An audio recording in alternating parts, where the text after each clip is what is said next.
Guests today, we have 5 mayoral candidates. We have Amarjeet Sohi, Krim Krishel, Cheryl Watson, Diana Steele, and Michael Oshry. Unfortunately, Michael Oshry was unable to join us today, as today is the holy day of Yom Kippur, and so he has kindly shared a video in his absence, and we'll be sharing that shortly.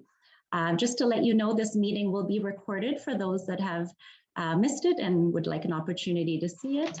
Wanted to just give you a little brief rundown of the agenda this morning. We're going to be doing a brief presentation on early learning and childcare, and then in about 15 minutes, we'll have an opportunity to hear from the five with the video mayoral candidates who were sent 5 specific questions prior to today's meeting.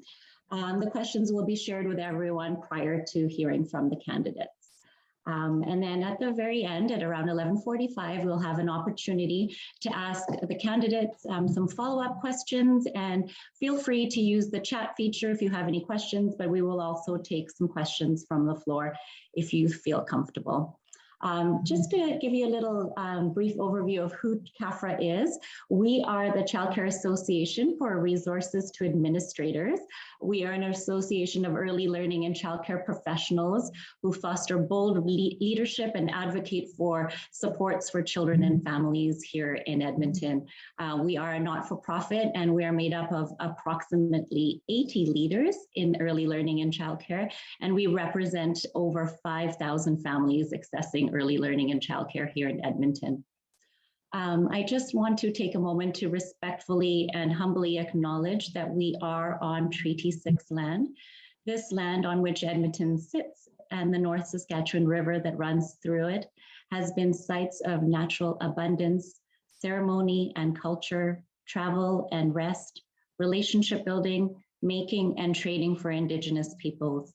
This city owes its strength and vibrancy to these lands, to the many First Nations, Métis, and Inuit peoples, and whose ancestors' footsteps have marked the lands for centuries. So at this time, I'm going to turn the floor over to Leah Tolman, who is a CAFRA board member and also the chair of the advocacy committee, and she will be doing a brief presentation on early learning and childcare. So Leah, when you're ready.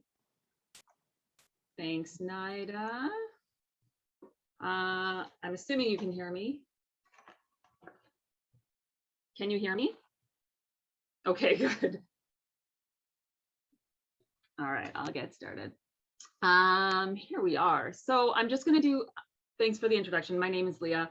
I am the executive director of a nonprofit childcare and family support center here in Edmonton, as well as a board member for CAFRA. Really excited to share some brief overview information about the childcare system in Canada, Alberta, and Edmonton for everybody today, and then get into some of the meat a little bit later on. So I wanted to start at the federal level because this is a pretty historic moment for early learning and care in Canada. All major federal parties actually have ELCC, early learning and childcare, really front and center on their platforms. And I think that's probably the first time that's happened. And certainly for the first time in our country's history, there are a large number of ridings that will likely be decided based on the platform, the early learning and childcare platforms and childcare voters. There's about 23 ridings in Canada that will likely be decided because of childcare issues. And I think that that's also really exciting. The federal Liberals and NDP are both proposing ELCC plans to move away from a market-based approach and create an early learning and childcare system, promising $10 a day childcare, an increase in quality early learning and childcare spaces, and a plan that addresses the early childhood workforce.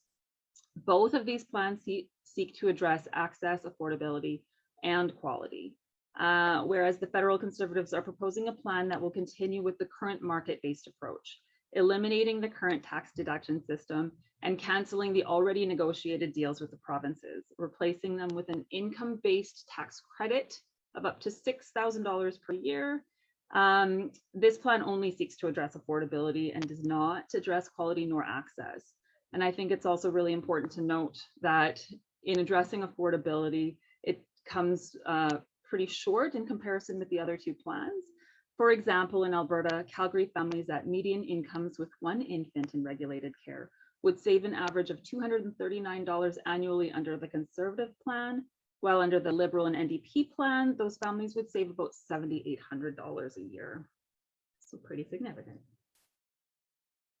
At the provincial level, we fall behind a lot of Western countries in the quality and administration of our ELCC approach, because it's really just a patchwork of different programs and policies across each province and territory. Quebec does have a system which has long been publicly funded. Parents of children in CPE centers pay on average about $11.50 per day in Quebec for early learning and childcare. And it should be noted that this province now has among the highest female workforce participation rates in the world. Manitoba, Saskatchewan, Quebec, BC, Nova Scotia, the Yukon, Prince Edward Island, and Newfoundland and Labrador have all signed deals to get to that $10 a day by 2026 with Canada. Alberta has not yet signed a deal with Canada. And in cities like Edmonton, regulated care continues to be averaging around $1,000 per month per child. And there are vast quality and accessibility differences across the province. We do have a subsidy system, but this only provides partial fee coverage and only really benefits lower income families. There are a lot of issues with a market-based approach in Alberta. As mentioned, there is not equitable access, and we see childcare deserts throughout the province, and certainly throughout Edmonton. We have an early childhood educator workforce that is largely not compensated commensurate with their education levels, often working in poor working conditions, and this makes recruitment and retention really challenging for the field. So we see a lot of turnover in centers. There are vast gaps in quality between providers, including a pretty significant portion of the system in Alberta that is completely unregulated. There are also huge differences in the cost of services, usually resulting in lower quality options for lower fees, leaving the most vulnerable families to choose from low quality options for their children. I always like to mention that this is not just about parents having, somewhere to place their children while they go to work. All children really do have the right to high quality early learning and childcare. It's often not talked about, but 85% of the brain's wiring happens between birth and age 5. And yet we really don't have universally accessible and publicly funded education until kids turn 5. High quality early learning and care nurtures healthy social, emotional, and intellectual development in children, preparing them for success in school and in their communities. This is why End Poverty Edmonton has identified early learning and care as one of the game changers for reducing poverty in our city. So, why should Edmonton care? This is a provincial jurisdictional thing and it's being federally funded. Why does the city of Edmonton need to bother thinking about this? And there are a lot of reasons for that. For one, early learning and care produces substantial positive social returns for communities while contributing to significant economic returns for both the city and the province. One Canadian study found that early learning and care produces a return of $6 for every $1 invested. Secondly, early learning and childcare has a significant impact on the quality of life for families with young children, particularly those living in poverty. However, it is estimated that there are only enough full day licensed early learning and childcare spaces for 37% of Edmonton children under 5 years old. And a lot of those spaces are actually unaffordable for people living in poverty, of course. Early learning and childcare also advances the city of Edmonton's commitments to post-pandemic economic recovery, to gender equity, to the well-being of Indigenous, immigrant, refugee, and low-income families, as well as families experiencing housing insecurity. Also, the city has already made a number of commitments regarding early learning and childcare. First, in their city plan, enabling accessible childcare facilities in a variety of locations throughout the city is a policy priority in the new city plan, which outlines the strategic directions for Edmonton to ensure its growth and development as a healthy, urban, and climate resilient city. And then in the new Edmonton Economic Action Plan, Promoting affordable, accessible, high quality, and inclusive early learning and childcare is an action in that plan, which provides a roadmap to building a vibrant, inclusive, and sustainable economy for the city. And we did share the early learning and childcare, the Edmonton Council's recommended actions for the city in support of ELCC. And a number of those I'm just going to quickly highlight. Ensuring that early learning and care is part of ongoing city plans regarding zoning, space, and neighborhood development is one really great idea. Actually, it's many really great ideas. Convening a data working group to ensure data collection required for needs assessments and for planning and managing an ELCC system is also something that I think is really important. A problem-solving working group to address problems in finding space, co-locating services, which is really important, is another idea.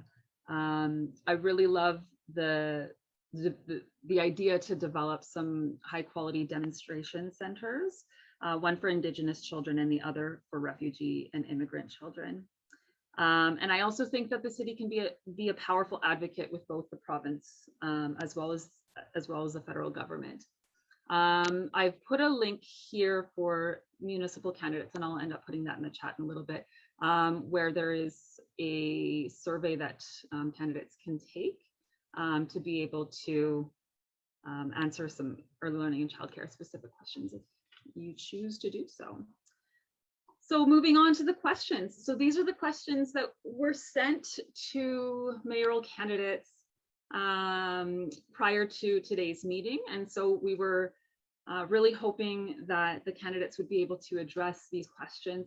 I am going to quickly read them, and then I will give Michael Oshry's video a play, and then we will get to the rest of the candidates to give you all a chance to speak.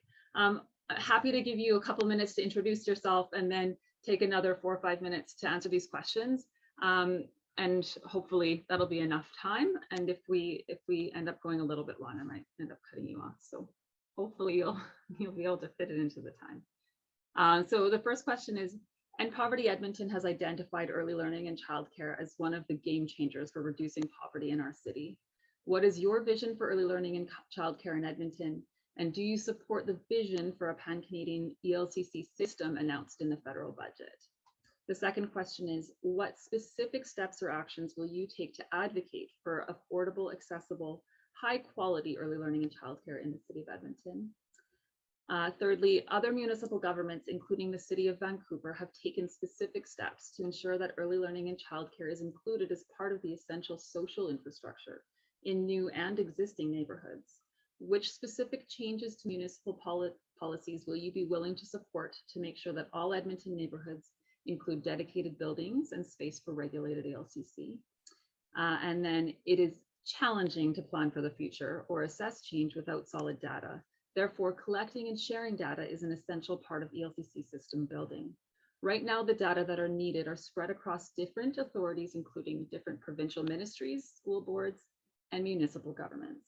What do you see as the city's role in making sure we have the data needed to make good decisions about ELCC? And finally, how will you work with school boards to develop a strategic vision for ELCC in school facilities? And I'm just gonna give this video a play. This is Michael Oshry. I'm one of the mayoral candidates. I'm missing this event, unfortunately, because today is Yom Kippur. And for those of you that don't know, I'm Jewish, and Yom Kippur is the holiest day of the year for us. And this is the day that we atone for all of our sins. And like others, I've sinned in the past year, and I have some things to atone for. So I'm sorry for not attending. You know, this is an important event, and the work that you do is very important.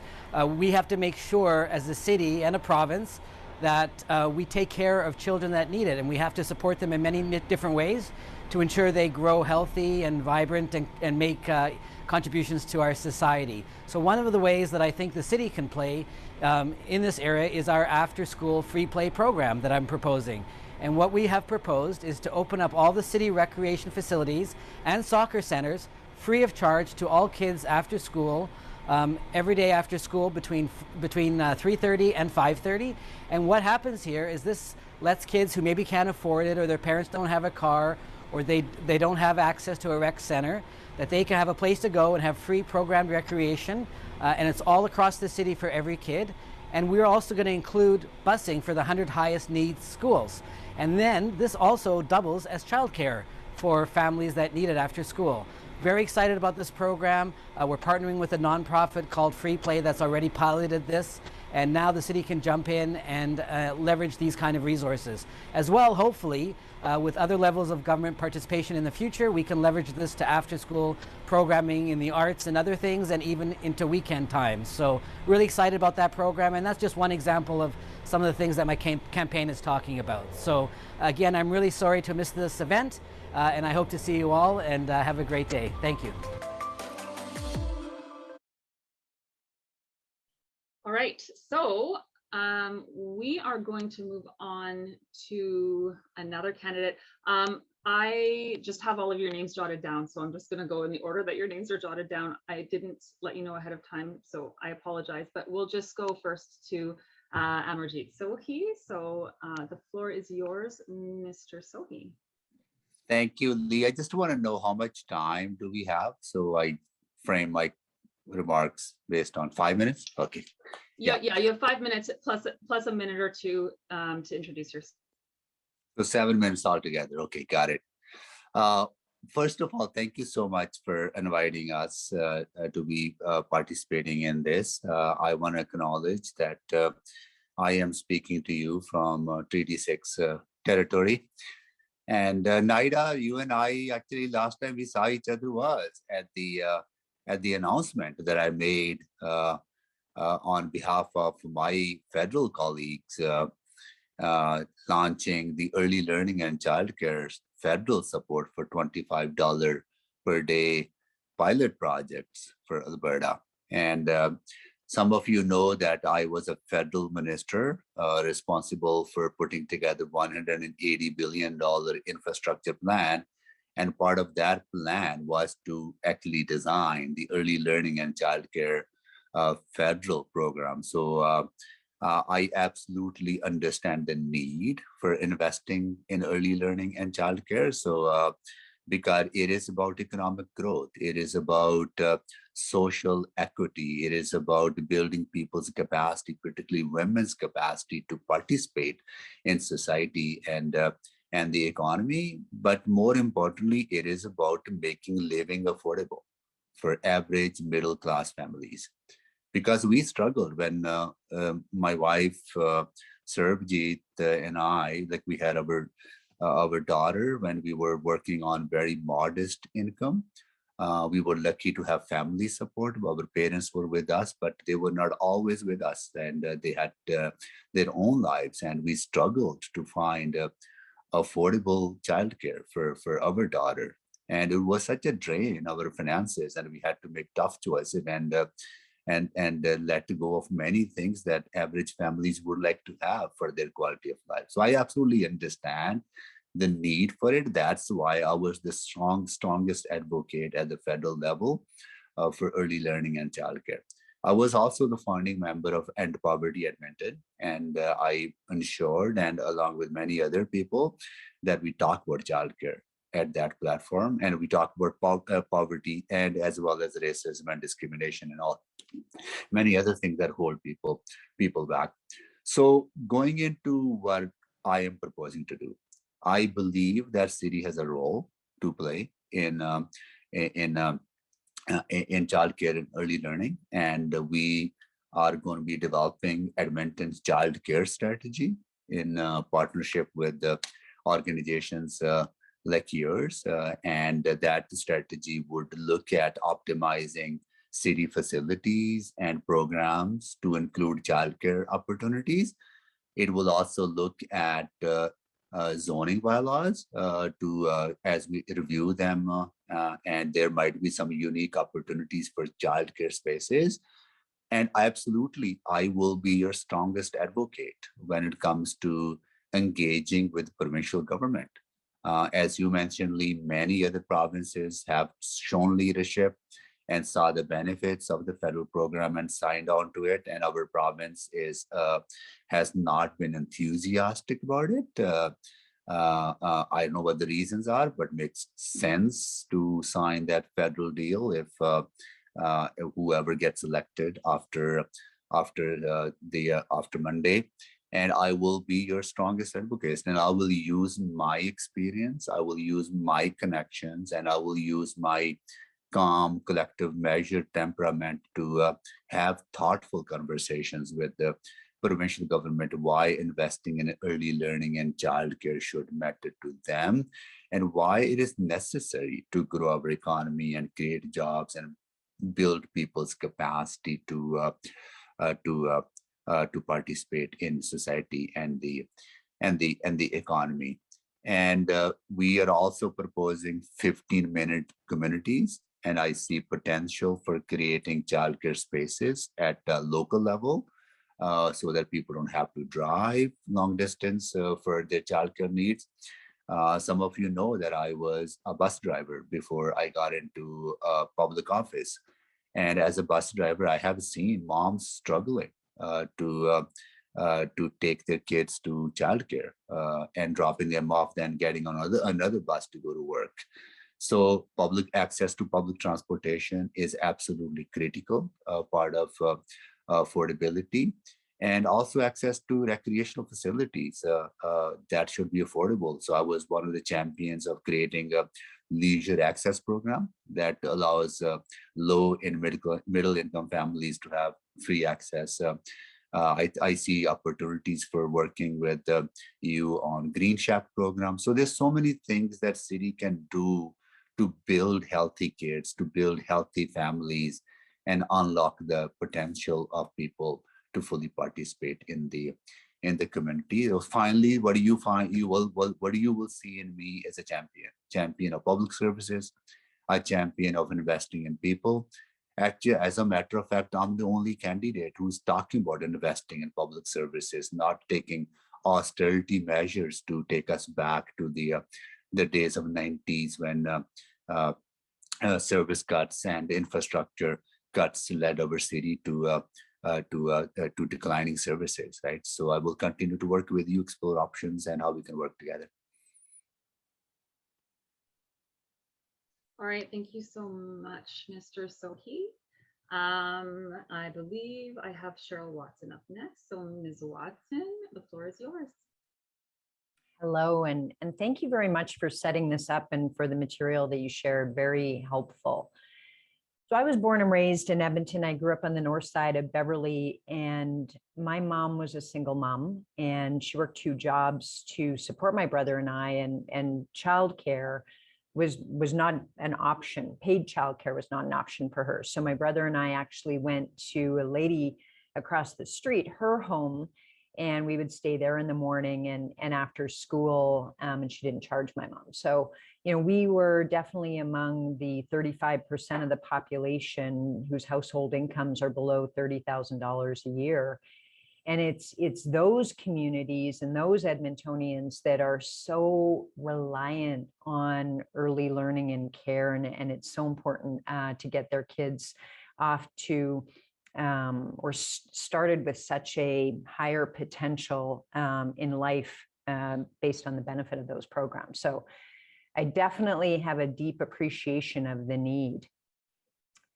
Now, I'll also offer that we know that number one, Edmonton has one of the youngest demographics in Canada, and that really means people, the majority of which are thinking about starting families, and they're really being thoughtful about the city in which they want to raise a family. And the 2 most important factors for families are health and education. And really, health and education are both bridged and connected by early learning and care. And so I see that as such an important need. Our education system is one that is admired by many cities across Canada. We know our quality here is very high. And so we need to continue to invest in making sure that that continues to be one of our city's best assets. So in relation to some of the questions that you asked and some of the points that you made, I agree. The city is one of the most influential and powerful advocates that can help to advocate on behalf of Edmontonians for the importance in investment in this area. And so I'll commit to making sure that we're doing our part to communicate the importance of investments in these areas, because they are dependent or they help build the future citizens here. Some of the things that I think about a lot when it comes to neighborhoods is really community design neighborhoods. And so how do we make sure that the communities are able to build the hubs and the centers and deliver the programming that people need within a walkable distance to where they live? And so some of the things that we're really committed to are, number one, making sure that our community leagues are empowered to speak on behalf of neighborhood needs. Second is that we create a really flexible zoning bylaw system to make sure that neighborhoods can build what they need. And then third, the city owns an incredible amount of land that is not being leveraged or put to best use. And so in one of our basic needs policies that we announced a number of months ago, we made commitments to donating land to neighborhoods and communities to make sure that these programs and services can be delivered where they're most needed. And then the final comment that I will offer is around data. I agree that data is one of our most important assets, and Edmonton is a world leader in our open data platform. And so how can we offer that platform as a means and a single source of the truth, if you will, for really what the investments that are being made in this area and the outcomes?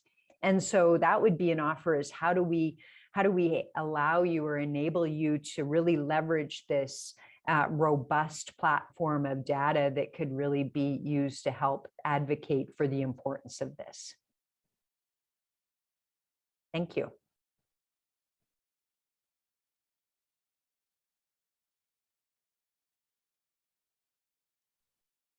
Thank you so much, Cheryl.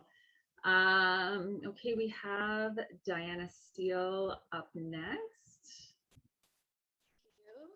Good morning, everyone, and thank you for having me here today.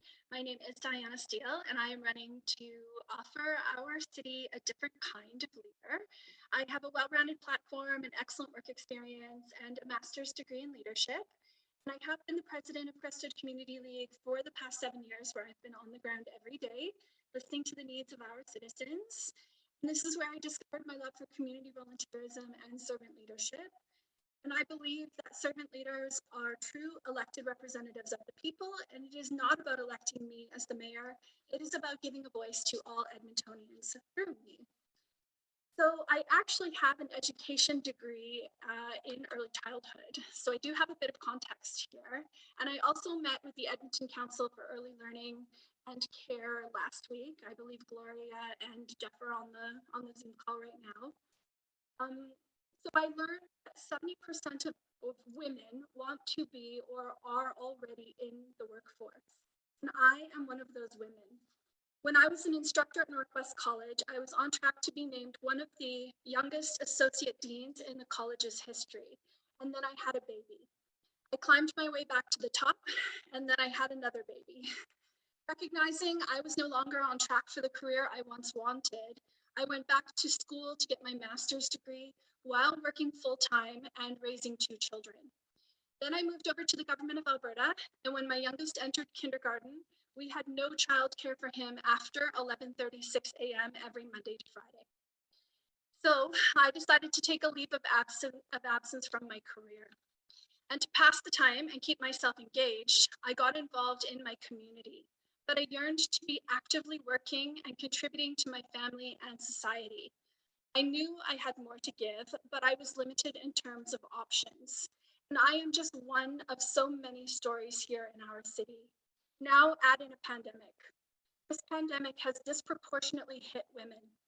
Even as a mayoral candidate, I am the one who was and is homeschooling my children. I make significantly less money than my ex-husband, and I have an education degree, so it makes sense. but it has hurt me and it will hurt me again if schools go back online. I've read your questions, and I am here to tell you that I am 100% on board with ensuring that not only are children set up for success in life early on, but also finding a way to ensure that every single woman who wants to be a contributing member to our society is able to do so. There's $30 billion on the table over the next 5 years from the federal government, and I want to make sure that we have access to what we are being offered. As mayor, I will not only be, as mayor, not only will I be actively pursuing money for our city, I will work with other authorities to make sure we are obtaining the data we need in order to make good decisions about ELCC with that money. I will also maintain the open channels with our school boards and make sure we are developing a strategic vision. Providing anyone the option to enter or remain in the workforce and ensuring all children in Edmonton are afforded a great start is a win-win for all of us in Edmonton. TD Economics has pointed to a range of studies that have shown that for every dollar spent on early childhood education, the broader economy receives between $1.50 and $2.80 in return. We also know that investing in early learning and childcare offers a jobs and growth hat trick. It provides jobs for workers, the majority of whom are women. It enables parents, particularly mothers, to reach their full economic potential, and it creates a generation of engaged and well-prepared young learners. Early learning helps to improve graduation rates, lifelong well-being, lifetime earnings, and increases social equity. While I don't have kids who require childcare anymore, this is not such a distant memory. In fact, I worry constantly about what will happen if school pivots to online again for the 4th time, and how I will juggle it all. I am living this issue right alongside you right now, and my experiences have been very impactful on me. I will do everything I can to prevent this struggle for other women. I will build a city that works for families, the economy, and most importantly, our children. Thank you.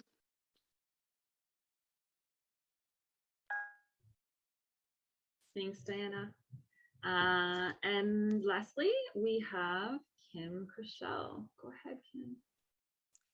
Thank you so much. I decided to return to politics and run to be your next mayor because first and foremost, I care about our future. And without our children, there is no future. So every decision that our city makes, every policy within our purview needs to consider the well-being of our children and youth. I was pleased in 2017 when End Poverty identified quality affordable childcare as one of the 6 game changers. And I think we can all agree that taking care of our children from the beginning of their lives is how we set them up for success, build bright and healthy futures for them and for our communities, and ensure that we take action today to prevent extreme poverty from becoming a reality tomorrow. And I know what I'm talking about in terms of the need for that early intervention, because I got to experience when my mom went through a divorce. She left the home, and as a result, she had to house clean. I house cleaned with her, and then she had for a period of time, because I grew up in the US. I've lived in Edmonton for 28 years, but my formative years were in the US, and she had to go on welfare in the US system, where they use food stamps, and they didn't have any early childcare type of programs where she could take advantage of that.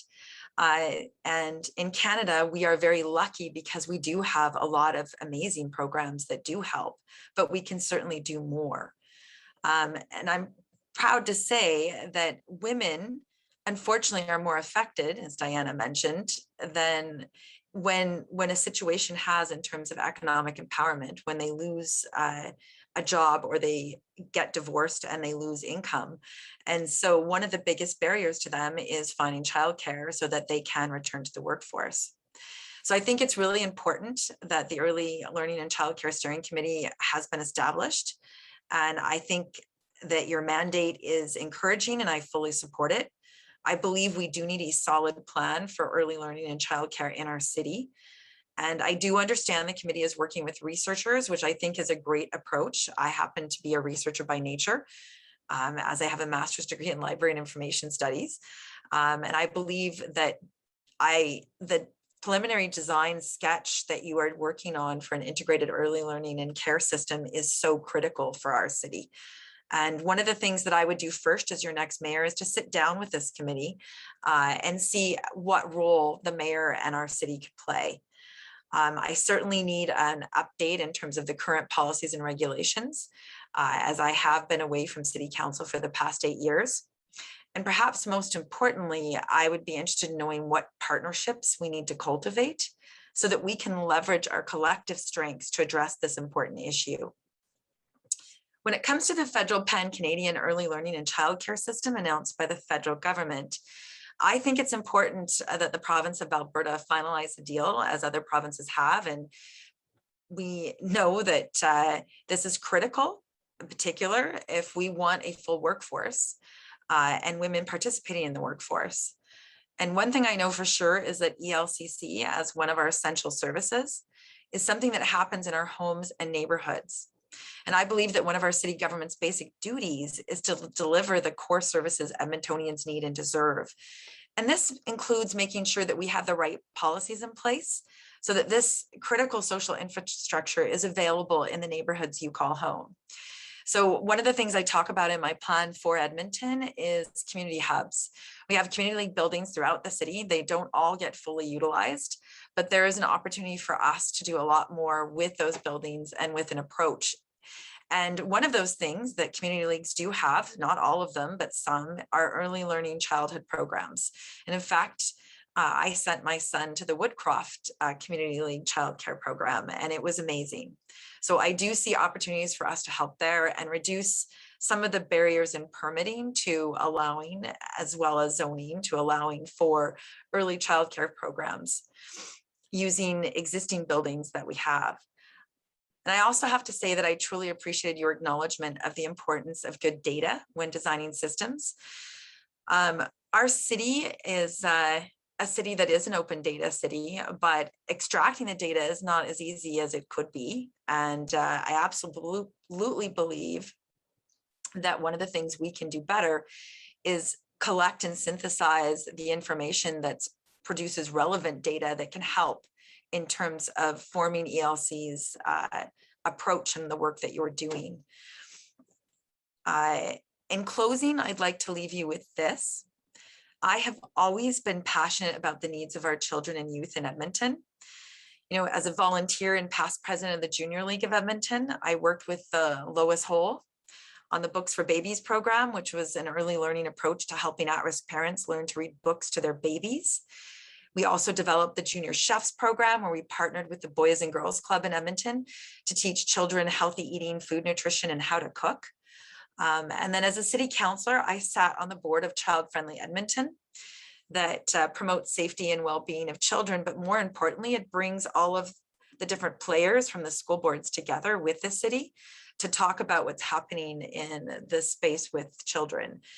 I also worked with the Edmonton Youth Council on the Heart to Art initiative, which aimed to raise awareness about homelessness through a youth art contest.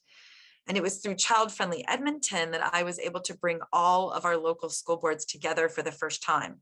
That was the Francophone board, as well as the public school board and the Catholic school board as partners. And so I know how important it is to work with our local school boards as we serve our young people. And any action we take on ELCC needs to begin with consultation with these boards and agencies and other key stakeholders in order to actually move forward and get a comprehensive plan put in place.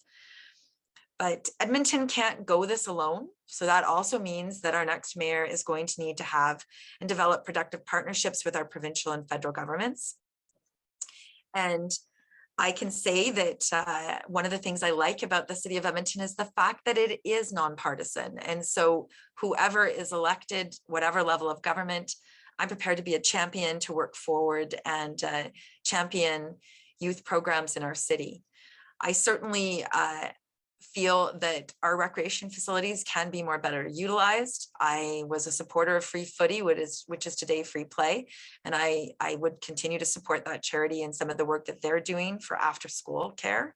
And I would continue to be a strong champion for children and youth programs as your next mayor. So I look forward to next steps. Thank you. Thank you so much, Kim.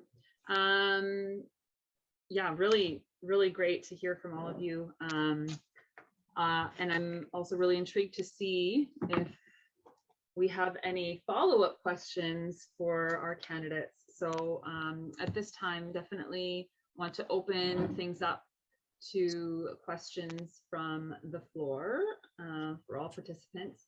So if anybody is interested in asking, you can either put it into the chat or you can unmute yourselves and ask directly.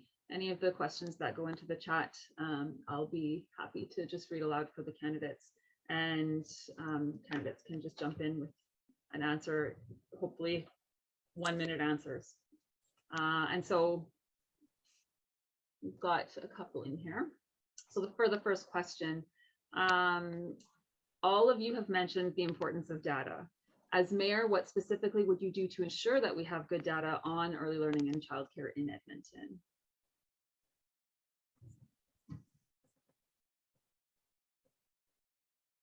Where is Go ahead, Cheryl. I'm happy to go first. I think that the most important thing is to hear from you. So, you know, data is only as good as the source of it.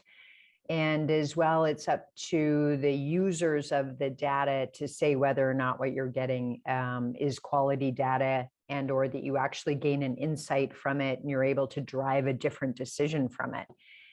And so the city of Edmonton is not necessarily the program deliverer. And so while they can provide the platform and they can be a really supportive partner, it's up to organizations like yours to actually say whether or not the data is complete, the data is useful.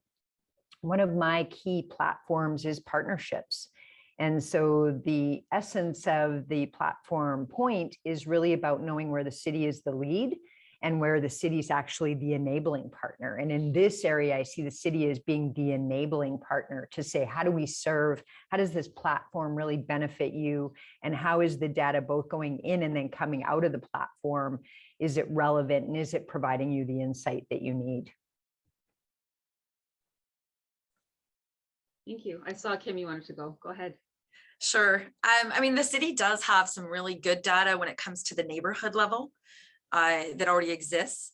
And in fact, we did use it on Child Friendly Edmonton when we're looking at where resources should be considered and targeted. We could do more. Certainly, as an open data platform, what we haven't been really good is allowing other agencies or entities to access through a back-end system. In other words, being able to integrate directly into the city system so that you can get real-time data. I'd be willing to look at that. Clearly, cybersecurity would be a big factor, but I do think that that's one of the approaches. We do have enough data, though, where we can target, for example, income level. We have the ability to tell where you have a lot of childcare spaces and early learning spaces versus neighborhoods that do not. And so we have mapping that we can already do that would show us where we're doing well and where we aren't. Because one of the challenges we can have is we get a neighborhood that has more of a concentration of childcare spaces and early learning opportunities, and then you have a desert in another area of the city. And so I think that that would be one of the things we want to look at. But I would want to meet with you, as I said previously, and see where you're at and what you're looking for in terms of as you're moving forward and developing. But having a tech background, because I started 2 tech companies from scratch.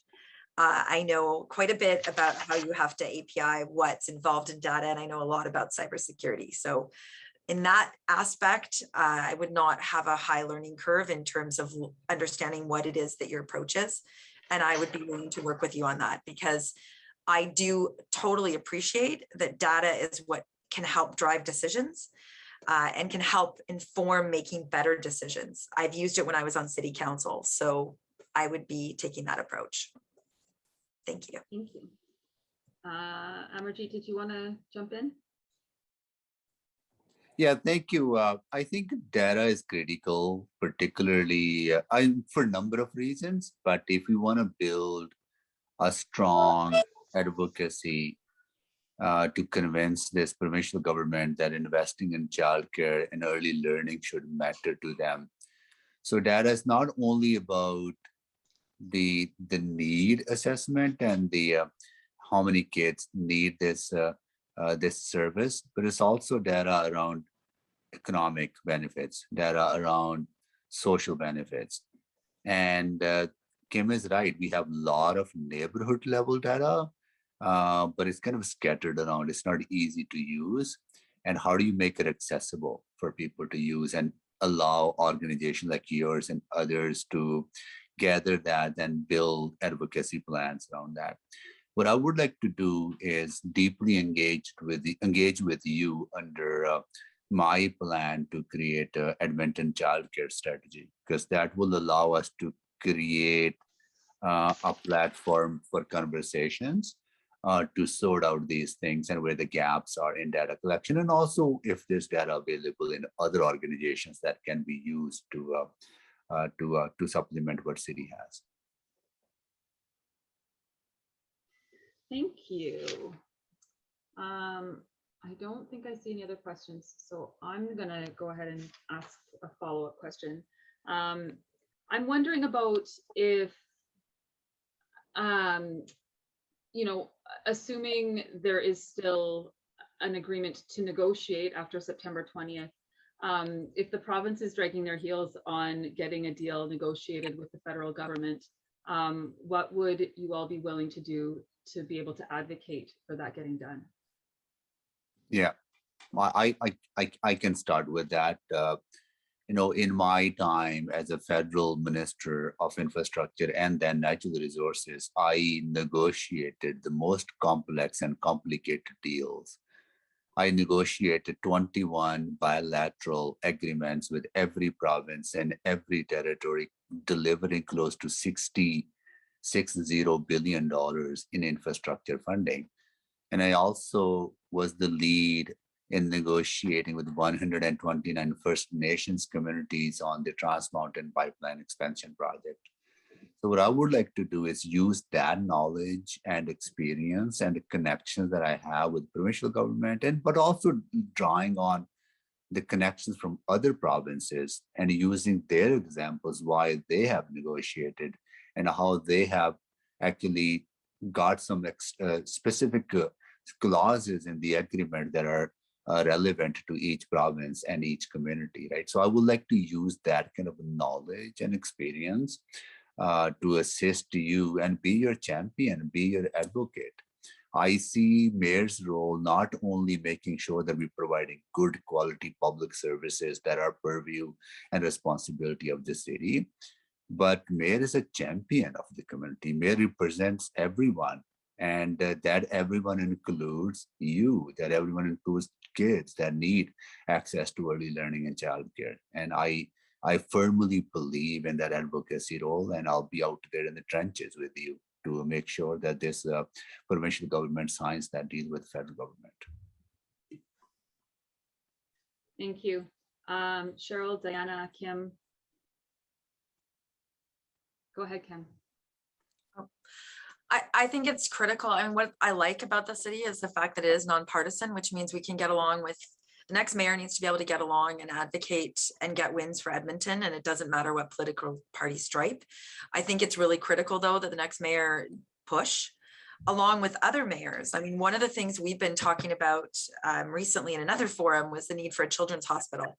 And I advocated the fact that as mayor, you can get all of the mayors from the region and Northern Alberta to come together to focus on, we need a children's hospital.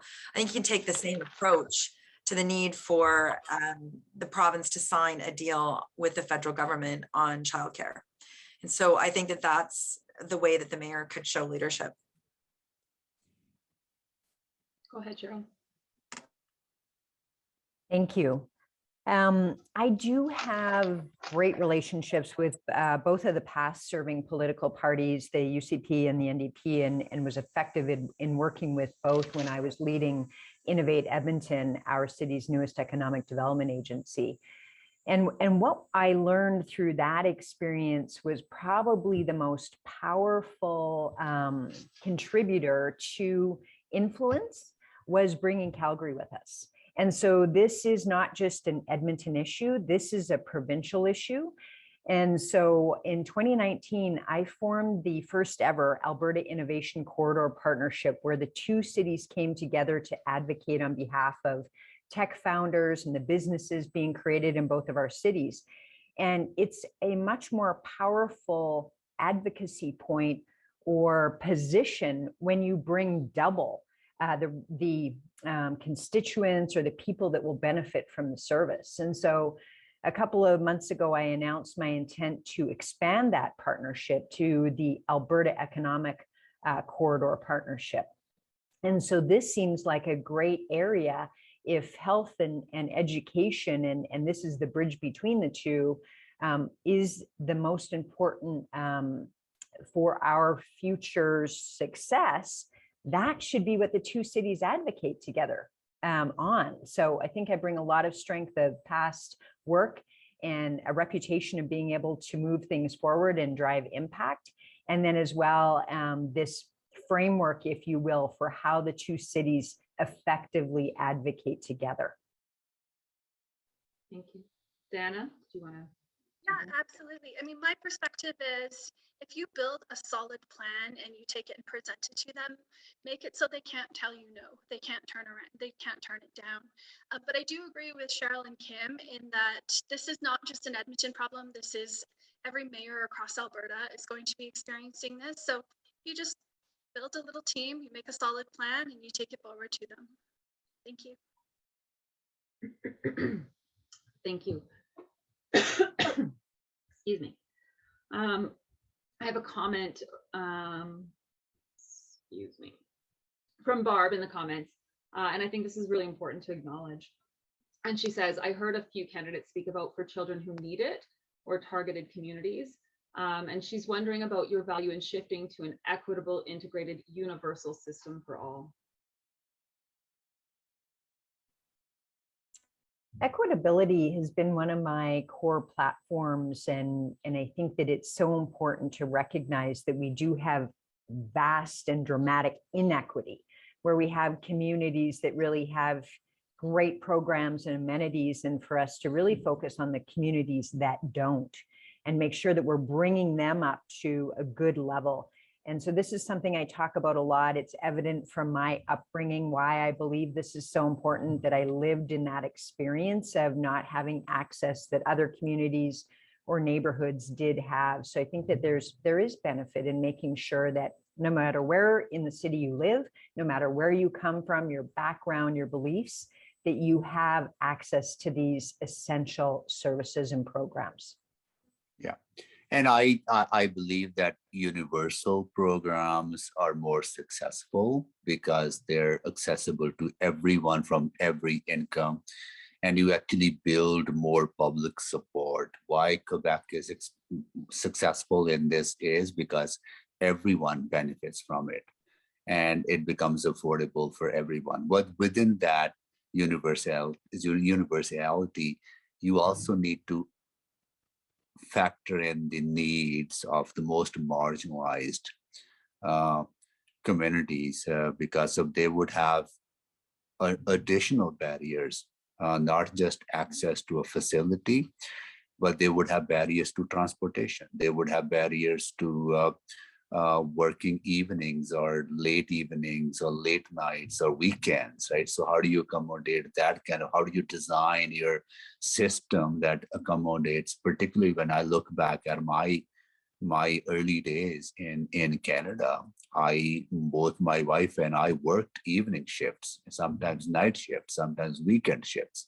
And we struggled to have appropriate childcare because that wasn't available on weekends most cases, and we couldn't afford it anyways, right? So we relied on family. But I think that kind of flexibility needs to be built into the universal system. Go ahead, Kim. I think, Barb, your question is a good one. I think the reason why you heard some of us who have been on council talking about more targeted is because of resources that the city's had. And as Amarjeet mentioned, the challenge that we've had at the city level in the past is we have to look at transit. Like I chaired Donate a Ride, which is the only city council created charity where we raised funds for that we matched, then that the city matched, that would be provided to the agencies on an emergency basis. Now you've got PATH that's more targeted, because for a single mom trying to get her kids, she needs access to transit. So there is more integrated approach that you need as building out your map and your critical path. But I do believe in universal childcare, and in particular, I think Quebec has done very well. And I think to start with, we need the province of Alberta to sign an agreement, because we haven't at this point with the federal government. So I do think that everyone needs access to childcare, especially because on the flip side of that, if we want women to be successful and be financially empowered, and given when you look at the statistics on this pandemic, women have been more affected than any other group, and their children have been affected because they've been affected. And so clearly we need to help in any way we can with women in financial empowerment, which I've done in the past with Women in Money, which Bev Esslinger, who's on council, is working on, and I have been involved in that as well. But we also need a system put in place that takes into account all of the other factors that the real at-risk and in need do need in order to access a childcare system. And so I think you need an integrated approach. Thank you. Diana, it sounds like you're going to have the last word. Yes, please. Yeah, from my perspective, it absolutely needs to be equitable. I had an excellent job, and so did my husband. I didn't fall into the low income structure, and yet I still fell through the cracks. So I am here for everyone. Thank you.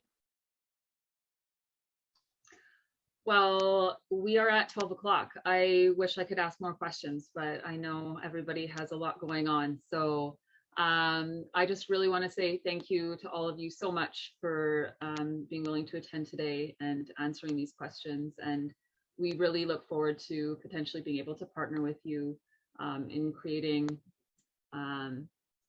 an actual system and plan moving forward, and hopefully seeing some significant changes to early learning and care as we come into the coming months. So again, thank you all for attending, and I just want to echo that too. Thank you on behalf of everyone that's here. I know we have parents, we have advocates, we have leaders in early learning and childcare here today, and we really value your thoughts and your opinions and your importance on early learning and childcare.